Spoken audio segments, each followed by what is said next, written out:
Ha! Përshëndetje TikToku.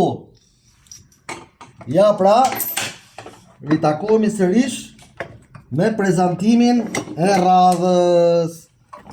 Sot kemi Aprilia Sport City, po ky vjen me një emër tjetër, se është Derby Ramblo, pra është kopje e Aprilia Sport City, është i motorizuar me një grup Piaggio 250 kubik, motori është i vitit 2007, është me karburator. Pra, ky motor ka pasur probleme me karikimin, edhe shikojmë çka ka ndodhur, se rregullatorin e kishte vendosur me i vend që o zoti i madh. Shikoni pra këtu çka ka ndodhur, fisha, afrohe ky që ta shikosh. Fisha është ndezur, edhe ka marrë flak.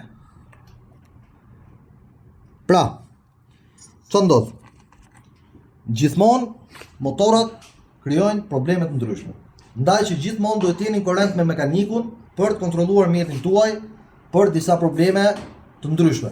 Problemet elektrike janë të zakonshme tek motorat, për më tepër në stinën që jemi tani, në momentin që stina fillon dhe lagshtohet dhe bëhet më e ftohtë, mos u shqetësoni nëse bateria e motorit ju lën, sepse kjo është diçka normale në momentin që ndryshon klima dhe rritet përqindja e lagështisë në ajër.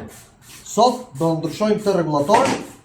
Do vendosim rregullatorin origjinal të Piaggio, sepse ky motor, siç e tham, vetëm shensia është Aprilias, pjesa tjetër është komplet Piaggio, pjesën e impiantit dhe pjesën e korrige. Gjithashtu do t'i vëmë edhe baterinë e malosit. Pse baterinë e malosit? Bateria e malosit ka disa karakteristika që bateritë e tjera nuk i kanë. Pra, pikë pari, bateria e malosit ka një fuqi të përqendruar në start. Shikoni këtu, bateria është 10.5 amper dhe ka 210 amper në shtytje, domethënë në ndezje.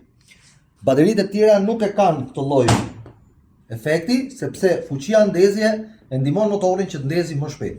Prandaj kemi thënë që malosi është një nga korporatat më të mëdha, më të fuqishme në botë, të cilat prodhojnë pjesë ekstra, pajisje ekstra për motora, duke filluar nga bateritë, freksionet, variatorat, rrybat dhe çdo gjë tjetër. Prandaj duhet të jeni shumë kujdesshëm me mjetin tuaj dhe kujdes se ku shkelni. Faleminderit.